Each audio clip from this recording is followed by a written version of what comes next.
असणं आणि त्यातल्या त्यात नुसती त्या पंचायत समितीच्या जरी ते नुसतं आपण अंगावर तो काटा आहे तो काढलो तर उतरू तो खाली खांदावर जाईल. या सगळ्या गोष्टी आज त्या गोष्टीला जर बघायला गेलं तर 12 वर्ष झाले टप्पा या सगळ्या गोष्टीला. राजकारणात येऊन 15 वर्ष झालेली आहे.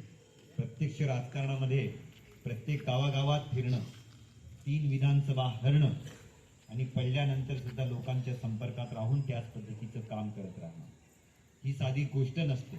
एखादी ग्रामपंचायत, एखादी पंचायत समिती, एखादी जिल्हा परिषद, तर या गटामध्ये 8 जिल्हा परिषदा आहे, 167 खेडे, चोपड्यासारखं मोठं गाव आहे, प्रपंच आहे, आमनासारखा गटात जंगलमा फिरो, सगळ्या गोष्टीतनं हरल्यानंतर हे साधन असतं. लोक सांगतात की जिंकल्यानंतर फिरणं सोपं आहे, गट सरकार देस, डिझेल, पाणी, ड्रायव्हर, गाडी सगळं सरकार देतं, पण सगळं आपल्या स्वतःच्या खिशातनं आपला रोजगार धंदा बुडवून सगळ्या लोकांच्या सोबत जे आपण स्वतःची जी नातं जपतो याच्यासाठी कुठलाही पैसा लागत नाही. त्याच्यासाठी माणुसकीने आपल्यातलं प्रेम लागतं आणि त्या प्रेमाच्या खातीरच आताच तुम्हाला आम्ही लोकसभेच्या वेळेस दिसलो असू, या गावांमधनं प्रचाराला येत होतो त्यावेळेस जाणवत होतं काय डॉक्टरांनी लोकसभा आहे का इथला उन्मा फिरा ना. याला कारण होतं, या महाराष्ट्रामध्ये मी 2-3 विधानसभा पडल्यानंतर मला वाटलं की आता या राजकारणात आपण लढू नये, कारण की राजकारण खूप खराब होत चाललेलं होतं. एक पक्ष फोडले जात होते, एक पक्ष फुटत होते, चांगले चांगले लोक फुटून सत्तेच्या दिशेने जात होती आणि त्यातल्या त्यात आपल्यातले पण आमदार पहिल्याच 4-5 मध्ये गुवाहाटीला गेले आणि तिथे जाऊन आमच्या संभाजी बापूंसारखं काय एकदम ओके 50 खोके एकदम ओके, संभाजी बापू जसे तिथनं बोलत होते तसं सब कुछ ओके. पण तालुक्याची परिस्थिती काय ओके का? तालुक्याची परिस्थिती ओके नाही. आता आम्ही मामलद्यासाठी निघालो होतो, मामलदे ते कृष्णापूर 1,20,00,000 रस्ता, जाऊन बघून घ्या बरं त्या रस्त्याची परिस्थिती. चोपडा ते मामलद्याच्या मध्ये 2 ब्रिज बनवलेले, पहिला ब्रिजची पाटी आहे 60 लाखाची, गाडी पुरी आले ना, खायल पियल जे भी होईल ते एक होईल करेल. 60 लाखाचा रस्ता. अहो तुम्ही एखादं घर बांधून त्याला जर गडत असेल तर तुम्ही त्या मिस्त्रीला 10 चक्कर सांगता. इथं 60 लाखाचा ब्रिज आहे. किती खड्डे? त्या ब्रिजच्या आजूबाजूला खड्डे, म्हणजे त्याच्या स्ट्रक्चरला प्रॉब्लेम येणार नाही का? ते म्हणतात माझ्याकडे ते कॉन्ट्रॅक्टर आले, काम आम्ही केलेलं आहे, तुम्ही अण्णांवर बोलतात. बोर्ड कोणाचा आहे? उद्घाटन कोणी केलं? मग बोलायचा अधिकार कोणाचा राहील? तुमच्यावर. बोलणार कोणाला? कॉन्ट्रॅक्टर बोलू देत नाही म्हणून आम्ही तुमच्यावरच बोलणार. तुम्ही सांगतात हे जे रस्त्यांचे बॅनर्स लागतात तुमच्या नावाचे लागतात, कॉन्ट्रॅक्टरच्या नावाचे लागत नाहीत म्हणून आम्ही बोलू. प्रत्येक गावातल्या प्रत्येक याच्यामध्ये कोणत्या फक्त 288 मध्ये फक्त आपल्याच तालुक्याचे आमदार आहेत का? बाजूला पण आहेत ना. 288 म्हणजे काय? धरणगाव पण आला, मग धरणगाव मध्ये एवढे बॅनर लागतात का? शिरपूर मध्ये पण आहेत, त्यांच्या पण एक काम चालू असतील, मग त्यांच्याकडे तेवढे बॅनर लागतात का? मग त्यांचे रस्ते कसे चांगले राहतात आणि आपले रस्ते का बरं खड्ड्यात जातात? हा आमचा सवाल आहे. आणि या सगळ्यांसाठीच आम्ही प्रत्येक गावागावामध्ये जातोय की काय झालं असं या तालुक्यामध्ये 10 वर्षामध्ये विकास म्हणतायत, कार्यसम्राट म्हणतायत, तर विकास कोणता आहे? हा आमचा सवाल आहे. इथल्या तरुणांना रोजगार मिळाला का? आम्हाला जाता का पिंटूकडे इथला दूर विजू जाता इथला दूर काम धुंड आले तर सगळं वावर बिवर सगळं सोडा. कित्येक लोकांना सुरत वगैरे इकडनं जावं लागतं. काम धंदे नाहीत साहेब, इथं काम धंदे नाहीत. आमच्या इथल्या कांद्याला जर काही प्रॉब्लेम झाला, पाऊस थोडाफार 19-20 झाला तर आमच्या कांद्याच्या संदर्भात एखादा प्रश्न मांडला का? 10 वर्षात 20 अधिवेशनं झाली, एखादा प्रश्न मांडला? आमच्या कपाशीला जो वय गिरीश महाजन बटेल होतात 2014च्या सत्तेच्या आधी, तो 7,000 ना भाव मागे आणि आज कितला आहे? आता भाव कुठे? तुम्ही 7-8 हजार त्यापेक्षा जास्त जाईन का? जीएसटी लागली ते नंतर इतकी मोठी. बियाण्यांना भाव कथान कदा चालणार, खतसना भाव कथान कदा चालणार, लाईट भेटायला देखत नाही, मजुरी देखत राहते. मजुरी किती लागतं? जीएसटीले 7-8 लाख, 7-8 काय 10 रुपये किलो पर्यंत चालली जास्त. या सगळ्या गोष्टींचा जर कॅल्क्युलेशन केला तर शेतकऱ्याला कुठल्याही पद्धतीचा यामध्ये फायदा नाही. शेतकऱ्याचा यामध्ये प्रत्येक गोष्टीमध्ये प्रचंड नुकसान आहे. मग विकास कोणाचा झाला? बॅनर लागले तेवढे काम आहेत, ती जरी दाखवली तर आम्ही चॅलेंज करतोय प्रत्येक ठिकाणी. या चौकातलं हे जर एस्टिमेटेड काम असेल ते मोजून दाखवायचं, त्याचं ऑडिट करू आपण, स्ट्रक्चरल ऑडिट. हे तेवढ्याच काम आहे का हे टेकू ना तुमच्या याच्यावर. काम जर असेल, अगर काम आहे तर आम्ही तुमची जाहीर तिथं हे करू, तुमचे पाय धरू, पण त्या एस्टिमेट प्रमाणे काम दाखवा. कोणतंही काम तुम्ही काम दाखवा, आम्ही तयार आहोत. तुम्ही जेवढे बॅनरवरची कामं दाखवते, आमच्या घोडेपीर पासून तिथं जल स्वराज योजनेचे कामं दाखवलेली आहेत. आज तिथं काहीच नाहीये. बॅनर कुठे? चोपडा मा तथा गलंगी मा, घोडेपीर कत आज जंगल मा. त्या घोडेपीरच्या तिथं काय चालू आहे ते तिथल्या लोकांना दाखवा, हे आमचा सवाल. मग विकास कुठे होतोय? आणि मग त्यासाठी ही जन आशीर्वाद यात्रा काढली. ही जन आशीर्वाद यात्रा मनसाठी आहे का? नाही. मला आशीर्वाद चांगला वेळ झाला आप्पा, इथला मरता मरता ऍक्सिडेंट मा वाचेले मी. ते फक्त तुमच्या सगळ्यांच्या आशीर्वादामुळे. जे काही सेवा मी वैद्यकीय सेवा करतोय ना, त्या सेवेच्या माध्यमातून आशीर्वाद मिळालेले. पण आशीर्वाद कोणासाठी मागतोय मी? ज्या रस्त्यांवर आपले पोरांचे ऍक्सिडेंट होत आहेत ना, त्यांचा जीव वाचवण्यासाठी आशीर्वाद आहे. त्यांच्यासाठी आशीर्वाद मागतोय. जे तुम्ही आज कांदा लावलाय ना, त्या कांद्याला शेतमालाचा हमी भाव मिळाला पाहिजे, त्याच्यासाठी आशीर्वाद मागतोय. हे जे रस्ते आहेत ना, ते चांगले झाले पाहिजे, त्याच्यासाठी आशीर्वाद मागतोय. हे जे पोरं आता शिकतायत, यांना काम धंदा मिळाला पाहिजे, याच्यासाठी आशीर्वाद मागतोय. हे जे पोरं असे रस्त्यावर रनिंग करत बसतायत ना, तर त्यांच्यासाठी प्रत्येक गावात क्रीडा संकुल निर्माण झालं पाहिजे, त्यांच्यासाठी आशीर्वाद मागतोय.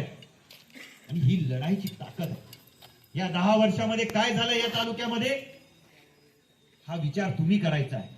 एकटा लढून काही होणार नाही. एकट्याने या तालुक्यामध्ये परिवर्तन होणार नाही. हे आमच्या नेत्यांवर सांगतात, आमच्या कैलास बापूंवर बोटं दाखवतात, आमच्या भाईंवर बोटं दाखवतात. त्यांच्या काळात पण त्यांनी रस्ते बनवले असतील, त्यांच्या काळात पण 1-2 पूल झाले असतील. त्या पुलावर जाऊन जरा खड्डे आहेत का बघून या बरं. त्यांच्या काळात झालेले 10 वर्षापूर्वीच्या जे कामं झाले असतील, 15 वर्षापूर्वीच्या याच्यात, त्याच्यावर खड्डे पडले का? मग आताच्या झालेल्या निमगावाच्या पुलावर एवढे खड्डे का बरं? एवढ्या त्या गलंगीच्या पुलाच्या बाजूला तिथं का बरं एवढं पाणी मुरतंय? असा आमचा अंकलेश्वर बरामपूर रस्त्यावरच एवढे प्रॉब्लेम का? तर त्या काळामध्ये गाड्या रस्त्यावर चालत नव्हत्या का? आता जास्त वाहनं चालतायत म्हणे तर. मग आता निधी तेवढा दिला जातोय, हा आमचा सवाल आहे. धानोराचं सबस्टेशन कुठे गेलं? विचारा त्या धानोऱ्यावाल्यांना. त्या बिचारा आतेपासून रडायला लागले आले. काल जे आम्ही मितावली आणि पारगावमा होतो, त्या आतेपासून विचार करायला लागल्यात की काय होईनामनं काम सोडीसन पैसे आले. तो धानोरा कॉन्ट्रॅक्टर काम करू दिलं नाही केले. ही परिस्थिती जर आपल्याला तालुक्यातनं जर बदलवायची असेल तर आपल्याला सगळ्यांना एकत्र यावं लागेल. ही आमची तुमची सगळ्यांची एका एकट्याची लढाई नाही आहे. मी एकला काही करू शकाव नाही, तुम्हाला माहिती आहे. या सगळ्या लढाईमध्ये जर आपण सगळ्यांनी एकत्र आलं तरच ह्या तालुक्यामध्ये बदल घडून येईल. आणि तो बदल जर घडवायचा असेल तर आधी तुमच्या विचारात बदल घडवावा लागेल. आधी तुम्हाला सगळ्यांना मनात ठरवावं लागेल की आता आपल्याला हा बदल जर करायचा असेल तर आपण सगळ्यांनी एकत्र आलं पाहिजे. जे आज आम्ही काय का म्हणून फुटलेल्या पक्षाच्या एका तुकड्यामध्ये आम्ही का म्हणून गेलो? पक्ष फुटला होता ना, शरद पवार साहेबांचा पक्ष फुटलेला होता. ज्यांना आम्ही मानायचो ते अजितदादा निघून गेलेले होते. इकडे शिवसेना पक्ष फोडलेला होता. आमचे आमदार सुद्धा त्याच्यामध्ये निघून गेले होते गुवाहाटीला. मग आम्ही अशा वेळेस कोणासोबत जायचं? आम्ही ते विचार करणार तर इथला भानगडीत आपले काय होईल की नाही होईल. पण ज्या वेळेस विचारणा झाली पवार साहेबांकडनं की डॉक्टर तुम्ही राष्ट्रवादी काँग्रेस पक्षामध्ये प्रवेश करणार का, विचार करून. कारण की एकटा डॉक्टर बारेला चालणे गातडू गाडी मापटी चालतं का? अप्पा विचार करावा लागला. तालुक्यातल्या सगळ्या तरुणांना विचारलं, सगळ्या गावात, कदाचित आपल्या गावातनं पण त्यावेळेस गाडी आली असेल. टोटल 175 गाड्या फक्त 8 तासामध्ये तयार झाल्या होत्या. हे 175 गाड्या नुसत्या जळगाव बघायला येणाऱ्या नव्हत्या. त्या विचार तयार झाल्या की अरे पवार साहेबात, ज्या पवार साहेबांनी या संपूर्ण भारतामध्ये सगळ्यात मोठी कर्जमाफी दिली, त्या पवार साहेबांचं सुद्धा घर फोडलं. ज्या पवार साहेबांनी इथं महिलांना एक स्वतंत्र असं आरक्षण दिलं, स्थानिक स्वराज्यांमध्ये असं आरक्षण दिलं, पुरोगामी महाराष्ट्र घडवला, त्या पवार साहेबांना सुद्धा प्रॉब्लेम झाले. त्यांचा पक्ष फोडून नेला. मग आपण अशा परिस्थितीमध्ये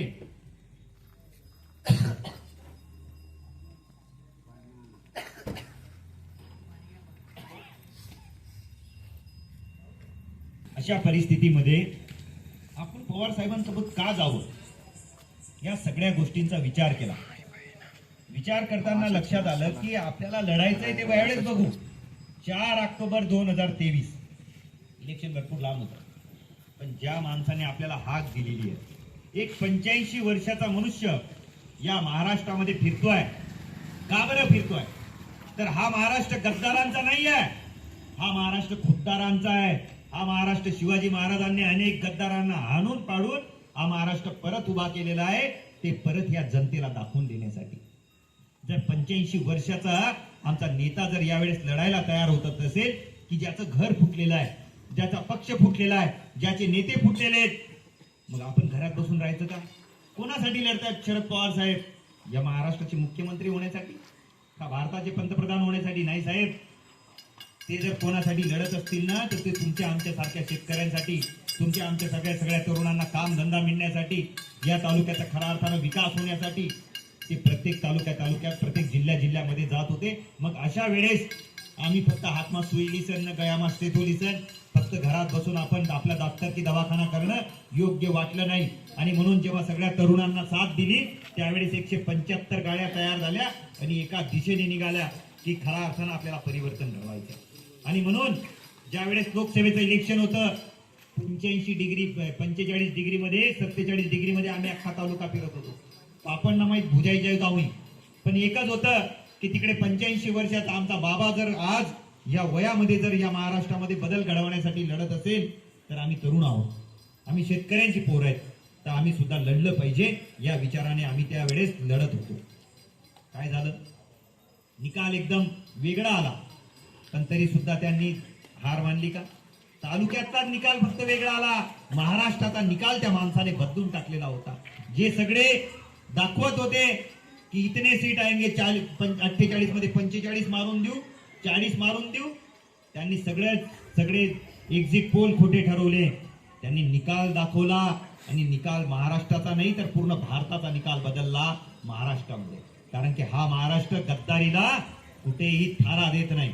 आणि म्हणून आपल्याला जर खऱ्या अर्थानं या परिवर्तनाच्या लाटेत सामील व्हायचं असेल तर त्यासाठी आम्ही तुम्हाला या ठिकाणी उभं करायला आलेलं की आपल्याला सगळ्यांना उभं राहावं लागेल. महाराष्ट्रातील शेतकऱ्यांच्या प्रश्नासाठी, तरुणांच्या प्रश्नांसाठी, येणाऱ्या भविष्यासाठी आपल्याला एक व्हावं लागेल. काय करावं लागेल? या तालुक्यामध्ये नुसतं अनेरचं पाणी वाहून जाताना दिसतंय आपल्याला, तर ते पाणी अडवता येऊ शकतं. आज जे खड्डे झालेले असतील त्याच्यामध्ये खऱ्या अर्थानं चांगल्या पद्धतीचा विकास करू शकतो. तुमचा कांदा ज्यावेळेस निर्यात बंदी होते तर त्यावेळेस कांद्याचा प्रॉब्लेम कशा पद्धतीने येतो ते जरा तुम्ही बघा. आज जर सगळ्या महाराष्ट्रामध्ये किंवा मी तरी म्हणतो की चौगावचे शेतकरी, आम्ही नेहमीच गाडीत चर्चा होत असते आपला की चौगावचा शेतकरी हा कांद्याच्या बाबतीत सगळ्यात जास्त चोखंदळ आहे.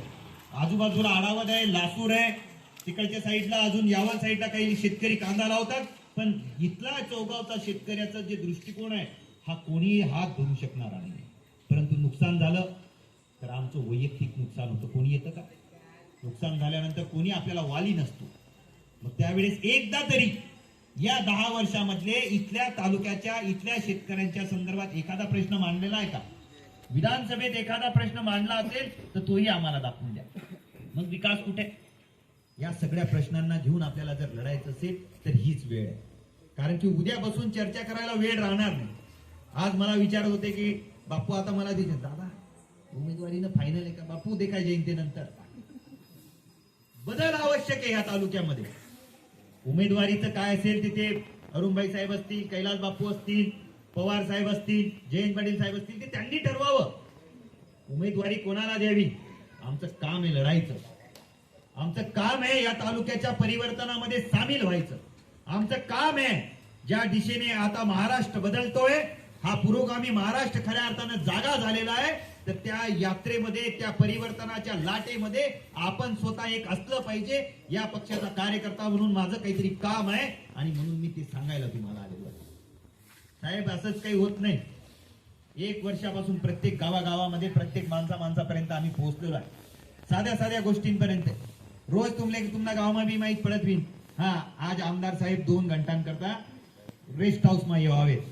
इसमें घर कोणी देखील का कोणी जायले का तुमना गावना गैरा कार्य करताय बापू तुम्ही फोन करतास तसं जायलेत का कडे संध्याकाळी 8 वाजता 9 वाजता जर टाइम पडला तर जाऊ शकतं का कोणी कोणीच नाही काम संपलं का गाडी जळगाव सकाळी होईना का काम देखाले नारळ पोळाले गाडी चोपडा याच्याशिवाय दुसरं 10 वर्षामध्ये तुम्हाला परमनंट इथं सोल्युशन घर घेऊ शकले नाही तालुक्यातनं फक्त इकडनं फक्त तिकडे जायचं आणि यायचं मग हा विकास झाला का हो आमच्या लोकांचे प्रश्न असतात आता इथं बसल्या बसल्या फोन आला झाली डिलिव्हरी पोर होईनी म्हणे माझ्या गावातले पोरीला तिला प्रॉब्लेम येत होते जर हिला ही डिलिव्हर नाही झाली तर हिला 7 वाजता जळगावला न्यावं लागेल तरी अँब्युलन्स नाही 108 येत नाही विकास विरायना ना मग 108 का बरं येत नाहीये का बंद होईल 108 तुम्ही विचार केलाय का चोपड्यातनं किती इथनं तुमच्या गावातनं किती रेफर झाले मला माहित नाही जिथला मला फोन येतच तिथला मला माहित राहत 108 भेटत नाही रात्री बेरात्री मग खाजगी गाडी शोधा तिथं रात्री इकडे तिकडे हे करा झालं एखाद्या पेशंटला तिथं जळगावला जाऊन जळगावमध्ये राहत असताना एखाद्या पेशंटची व्यवस्था लागते का जळगावला जाऊन आपल्याला परत चोपड्यामध्ये फोन येतो डॉक्टर साहेब आम्ही आडी व्यवस्था नाही लागी राहील डॉक्टर बारेला जो काही पद आहे शे काही पद तालुकाध्यक्ष जिल्हाध्यक्ष बापू काही पद आहे का कुठलंच पद नाहीये पण अर्ध्या रात्री तहसीलचं काम असेल नगरपालिकेचं काम असेल दवाखान्याचं काम असेल पोलीस स्टेशनचं काम असेल सांगितलं लोटन दादा होईल नाही असं सांगते बघत एवढापर्यंत जे येईल असं होईल का कोणत्याही ठिकाणी काम आज जर झालं असेल तर तुमच्या प्रेमाने तुमच्या आशीर्वादाने आजपर्यंत काम करण्याची ॲबिलिटी आहे काही मागितलं तुमच्याकडे पडल्यानंतर का रे बघत मला मतदान करणी कारण आप्पा तुम्ही काही करणी काहीच नाही तुम्हाला गाव इथलाच मत पडणार असं कधी पडल्यानंतर सुद्धा बोललो नाही जिंकल्यानंतर बोलण्याची सुद्धा हिंमत राहणार आहे कारण की हे तुमचा विश्वास आहे तुम्ही काय करू शकता चौगाववाले हे मला माहिती आहे चौगाववाले इतिहास निर्माण करतात तिथं आमचे चांगले चांगले मित्र आज आपल्यामध्ये नाही आहेत नाहीतर त्या ते लोक तर अशी दुडकी धराल करतात आज त्यांना आपण कोरोनामध्ये कमावून बसलेलो कोरोना असताना आम्ही काय केलेलं ते आम्हाला माहिती प्रत्येक जण मरायला घाबरत असताना आम्ही तिथं निधड्या छातीने लढत होतो का बरं लढत होतो कोणासाठी लढत होतो कारण की आपली लोक होती ना आपलाच गुरुजी होतात ना त्यांचे असे कित्येक लोक होते करोनासाठी त्या आपल्या लोकांसाठी आम्ही लढत होतो ना कारण की आम्हाला तिथं मतं दिसत नव्हती आपली माणसं दिसत होती आणि आपल्या माणसांसाठी आपला माणूस नसेल तर कोण असेल तिथं काय पक्ष बघायचा असतो का तुम्ही किती मतं दिले ते बघायची असतात का पण जिव्हाळ्याची नातं कधी निर्माण झालं नाही म्हणून मतांमध्ये बघतात तुमना गावमा इथलाच मत तुमना गावमा तिथलाच मत अरे मतांसाठी हा तालुका नाहीये हा अख्ख्या मतदारसंघाचे तुम्ही आमदार होते तुम्ही मतांमध्ये म्हणता पुन्हा गावमा इथं मध्ये भेटत काम भेटावं नाही या पद्धतीने ह्या तालुक्याचा खऱ्या अर्थानं विकास थांबला आणि म्हणून जर तुम्हाला बदल घडवायचा असेल तर आताच वेळ आज माझ्यासाठी नका बदल घडवा तुमच्यासाठी बदल घडवा म्हणे डिग्री जमावी घेती का 2-3 चक्कर पडी गया डॉक्टर आता डिग्री जमा करले आजही मेडिकल ऑफिसर आहे इदळ्या छातीने सांगतो आजही मेडिकल ऑफिसर आहे उद्या दवाखाना बंद झाला तरी कुठे ना कुठे लाख रुपयाची नोकरी करेल स्वतःचं परिवाराचं सगळ्यांचंच कुटुंबाचं पोट भरेल तुमचा विचार करा जर येणाऱ्या काळामध्ये जर आपल्याला शेतमालाला हमी भावाला मिळाला नाही पाऊस कमी जास्त झाला एखाद्याचा रस्त्यामध्ये ऍक्सिडेंट झाला तर आपण काय करू शकतो अहो ही जी शाळा आहे ना ही शाळाમાં आम्ही कार्यक्रम लिहू इथले गणवेशाचे पैसे सुद्धा सरकार देत नाहीये याच्यावर आवाज उठवला का 110 रुपया देतात कोण पोरविंत विचारल्या 110 रुपया कपडा शिवाना बट्टा त्यांना पुरा कपडा पुरा करल्या म्हणे 110 रुपया अरे काय शे काय महागाई कधी चालली बोलले का एखाद्या वेळेस बोलण्याची गरज नाही आपण सिर्फ बॅनर और चोपड़ा टू जलगाव विकास कार्य सम्राट भाई बोलले ना अरे भाईंनी काय काय कामं केली असतील गुडचा प्रकल्प बापूंच्या वेळेस काय झाला बापूंनी कधी म्हटलं का कार्य सम्राट यसनी कोणतं धरण उभं कर दिलं ते जुने धरणं झालेली ते दाखवत आहेत आणि जे कामं तुमच्यामुळे बंद पडली ते नाही तुम्ही दाखवत या सगळ्या गोष्टींचा विचार तुम्हाला करायचा जर तुम्हाला वाटत असेल की हा लढा लढायचा का नाही लढायचा साहेब 4था चक्कर लढणं साधनीय आहे गाडी 1 चक्कर पंक्चर होई जास्त माणूस विचार करत घामे घुम हो जाता दूसरा चक्कर पंक्चर होई नाही तर तो म्हणत नको बाबा पुढे जाणंच नाहीये 3रा चक्कर पंक्चर होई नाही तर 4था चक्कर लढायला तयारी आहे मग तुम्हाला वाटतंय का लढलं पाहिजे का? हो सांगा. नक्कीच अर्धा तुम्हाला जर वाटत असेल की खऱ्या अर्थानं चौगावकरांचा आशीर्वाद आहे, कोणासाठी?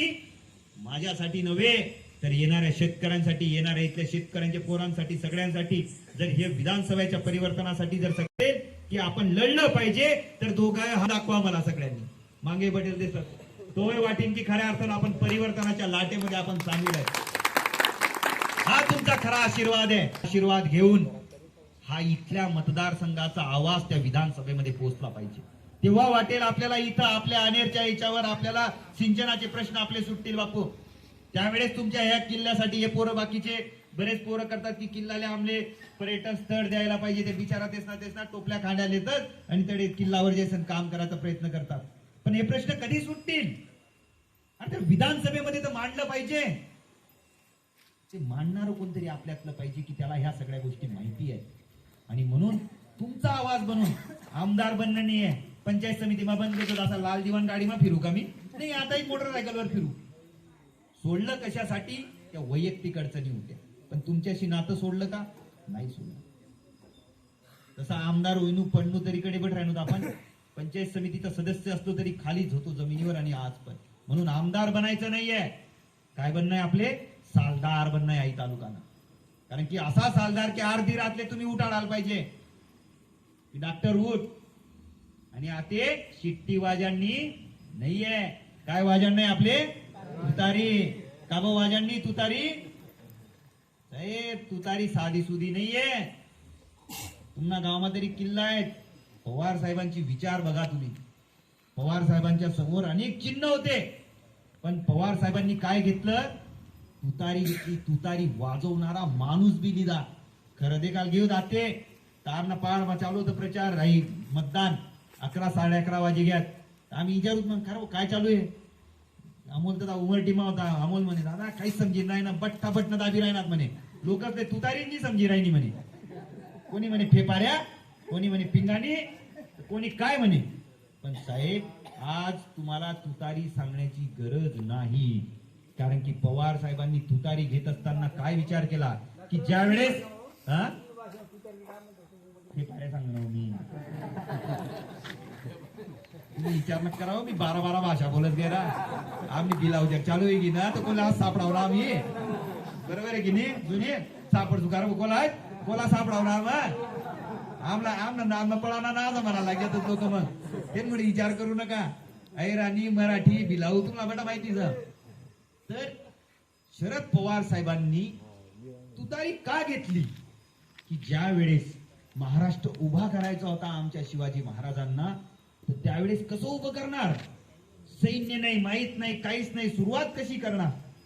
अहो सुरुवात करण्यासाठी शिवाजी महाराजांनी आधी तुतारी वाजवली आणि मावळे जमा झाले.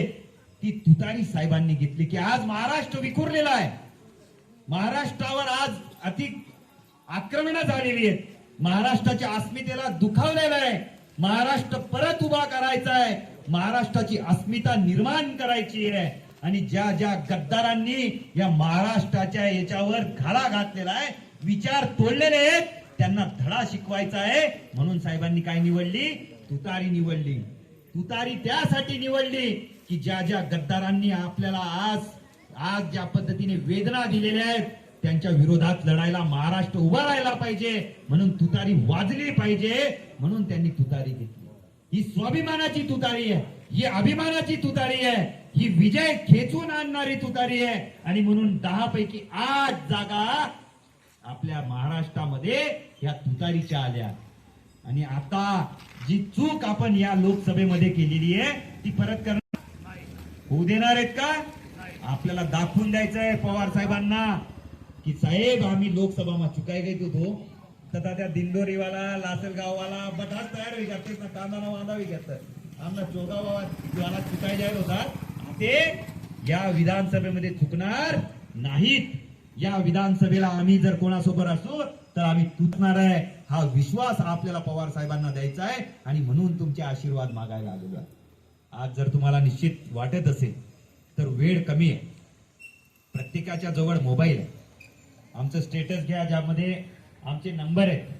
व्हॉट्सअपचा नंबर आमचा सोशल मीडियाचा नंबर, आमचा इन्स्टाचा नंबर, आज प्रत्येक गावात पोहोचता येणार नाही म्हणून युट्यूब चॅनल, की जर वाटत असेल कोणाला कारण वो तुमना गाँव में काय हुई ना चौगाव में डॉक्टर हूं काय काय बोली गए ताकल मैंने यूट्यूब वर देख ले वो यूट्यूब वर जाय आणि देखी ले म्हणजे तुमले पुरे बोलानी गरज नाही घर आपला आपला टाइम देवाना तुम्हाला रील्स देखाना पण ते सांगा ना तू युट्यूब वर देख ले ते पूर्ण भाषण कारण की आपल्याला परिवर्तन घडवायचं असेल तर सगळ्यांची साथ लागणार आहे इथून आपले नावऱ्यामध्ये नातेवाईक येत शेतच ना मग आजच फोन लाय त्याच्यात जे ज्या ठिकाणी आपले नातेवाईक आहेत त्या ठिकाणी आपला बटा मित्रता सांगणं असाल ना तर टाइम पुराव ना आता आम्हाला भाई बेटा भी कोई देजू चांदे रोया खया तीनच भी मालूम कोण नजुवे सगळ्यांनाच या परिवर्तनाच्या यात्रेमध्ये आम्ही तुम्हाला सामील करण्यासाठी आज विनंती करायला आलेलो आहे की तुम्ही सगळ्यांनी आपण एकत्र मिळून या तालुक्यामध्ये खऱ्या अर्थानं आपण बदल घडवून आणू आणि येणाऱ्या विधानसभेमध्ये जळगावनं पार्सल परत जळगाव धार दिसू एवढेच तुमच्या सगळ्यांकडनं अपेक्षा व्यक्त करतो उमेदवारीचा प्रश्न बापू मनातून काढून टाका येणाऱ्या 8-10 दिवसामध्ये जे होईल वो अच्छा होने वाला है अपना भी वनवास दूर होने वाला है आणि आमदार आम्ही बनणार नाही आमदार तुम्ही असणार आहेत या तालुक्याचे आमदार तुम्ही असणार आहे आणि हक्काचा सालदार मी असणार आहे एवढं तुम्हाला या ठिकाणी वचन देतो तुम्ही जो वेळ दिला आमचा यथोचित सत्कार दिला प्रेम कायम ठेवलं त्याबद्दल तुमच्या ऋणात कायम राहील एवढंच बोलतो धन्यवाद आभार